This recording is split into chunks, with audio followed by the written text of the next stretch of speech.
Hi hello ಎಲ್ಲರಿಗೂ ನಮಸ್ತೆ. Welcome to review from Nayak.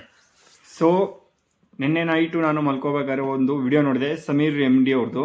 So ಆ ವಿಡಿಯೋ ಏನರ ಬಗ್ಗೆ ಅಂದರೆ ನಮ್ಮ ಕನ್ನಡದ ಬಗ್ಗೆ, ನಮ್ಮ ಕರ್ನಾಟಕದ ಬಗ್ಗೆ.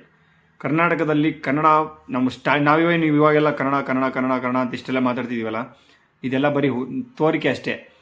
ನಿಜವಾದ ಕನ್ನಡ ಹೋರಾಟಗಾರರು ನಿಜವಾಗ್ಲೂ ಕನ್ನಡನ ಒಂದು ಫಸ್ಟ್ ಲ್ಯಾಂಗ್ವೇಜ್ ಮಾಡೋದಕ್ಕೆ ಎಷ್ಟು ಕಷ್ಟಪಟ್ಟರು.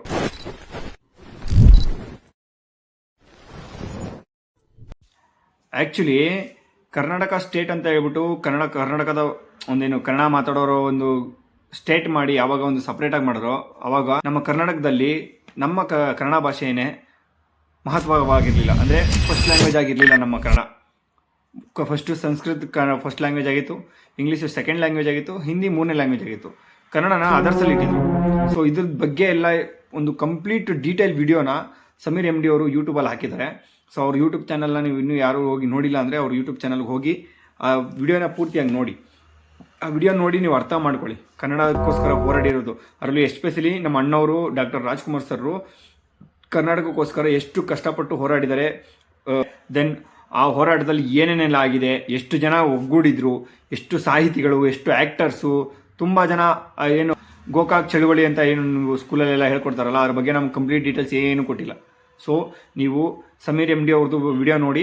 ಆ ವಿಡಿಯೋ ನೋಡಿದ್ಮೇಲೆ ನಿಮ್ಗೆ ಪಕ್ಕಾ ಗೊತ್ತಾಗುತ್ತೆ ಏನು ನಮ್ಮ ಅದ್ರ ಗೋಕಾಕ್ ಚಳುವಳಿ ಅಂದರೆ ಏನು, ಆ ಚಳುವಳಿ ಏನಕ್ಕೆ ಮಾಡಿದರು, ಸೊ ಯಾವಾಗ ಸ್ಟಾರ್ಟ್ ಆಯಿತು, ಅದಕ್ಕೆ ಹಿಂದೆಗಡೆ ಯಾರ್ಯಾರೆಲ್ಲ ಇದ್ದಾರೆ, ಇದೆಲ್ಲ ನಿಮಗೆ ಕಂಪ್ಲೀಟ್ ವಿಡಿಯೋ ನಿಮಗೆ ಸಮೀರ್ MD ಅವ್ರ ಚಾನಲಲ್ಲಿ ಸಿಗುತ್ತೆ. ಸೊ ದಯವಿಟ್ಟು ಎಲ್ಲರೂ ಆ ವಿಡಿಯೋನ ನೋಡಿ ನಮ್ಮ ಕನ್ನಡನ ಏನಂತ ಅರ್ಥ ಮಾಡ್ಕೊಳ್ಳಿ. ಅಷ್ಟೇ ಅಲ್ಲ, ಕನ್ನಡನ ಅವಾಗ ಅಷ್ಟೆಲ್ಲ ಕಷ್ಟಪಟ್ಟು ಫಸ್ಟ್ ಲ್ಯಾಂಗ್ವೇಜ್ ಮಾಡಿದ್ರು. ಸೊ ಇವಾಗ ನಮ್ಮ ಸಿಚುವೇಶನ್ ಯಾವ ಥರ ಇದೆ ಅಂತ ಎಲ್ಲರಿಗೂ ಗೊತ್ತು. ಕನ್ನಡ ಬರೀ ಹೇಳಿಕೆಗೆ ಮಾತ್ರ ನಮ್ಮ ಕನ್ನಡ ಉಳ್ಕೊಂಡಿದೆ ಹೊರತು ಯಾರು ಕನ್ನಡ ಮಾತಾಡೋ ಅಷ್ಟು, ಎಲ್ಲರಿಗೂ ಇಂಗ್ಲೀಷ್. ಅದನ್ನು ಬಿಡಿ, ಇಂಗ್ಲೀಷ್ ಎಲ್ಲರ ಬಾಯಲ್ಲೂ ಇಂಗ್ಲೀಷು. IT ಡಿಪಾರ್ಟ್ಮೆಂಟ್ಗೆ ಹೋಗ್ತೀವಿ, ಅಲ್ಲಿ ಇಂಗ್ಲೀಷ್ ಬೇಕು. ಇಲ್ಲ ನಾವು ಹೊರಗಡೆ ಹೋಗಿ ಬೇರೆಯವ್ರ ಹತ್ರ ಒಂದು ಕಾನ್ವರ್ಸೇಷನ್ ಮಾಡಬೇಕು ಅಂದರೆ ಅಲ್ಲೂ ಇಂಗ್ಲೀಷ್ ಬೇಕು.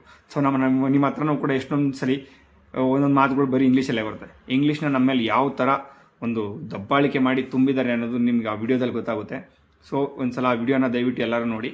ನೀವಿನ್ನೂ ಯಾರು ನನ್ನ ID ಫಾಲೋ ಮಾಡಿಲ್ಲ, ಹಾಗೆ ನನ್ನ ಯೂಟ್ಯೂಬ್ ಚಾನಲ್ನ ಸಬ್ಸ್ಕ್ರೈಬ್ ಮಾಡಿಲ್ಲ ಅಂತಂದರೆ ದಯವಿಟ್ಟು ಸಬ್ಸ್ಕ್ರೈಬ್ ಮಾಡಿ. ಇದೇ ಥರ ನಿಮಗೆ ಹೊಸ ಹೊಸ ಅಪ್ಡೇಟ್ಸ್ನ ಕೊಡ್ತಾ ಇರ್ತೀವಿ. ಫಿಲಮ್ಗಳ ಬಗ್ಗೆ, ಒಂದು ವೆಬ್ ಸೀರೀಸ್ ಬಗ್ಗೆ ಆಗಿರ್ಬೋದು, ಇಲ್ಲ ಊಟದ ಬಗ್ಗೆ ಆಗಿರ್ಬೋದು, ಫುಡ್ಸ್ ಬಗ್ಗೆ ಆಗಿರ್ಬೋದು, ಪ್ರತಿಯೊಂದ್ರ ಬಗ್ಗೆ ಅಪ್ಡೇಟ್ಸ್ ಕೊಡ್ತಾ ಇರ್ತೀವಿ. ನಮ್ಮ ID ನ ದಯವಿಟ್ಟು ಫಾಲೋ ಮಾಡಿ.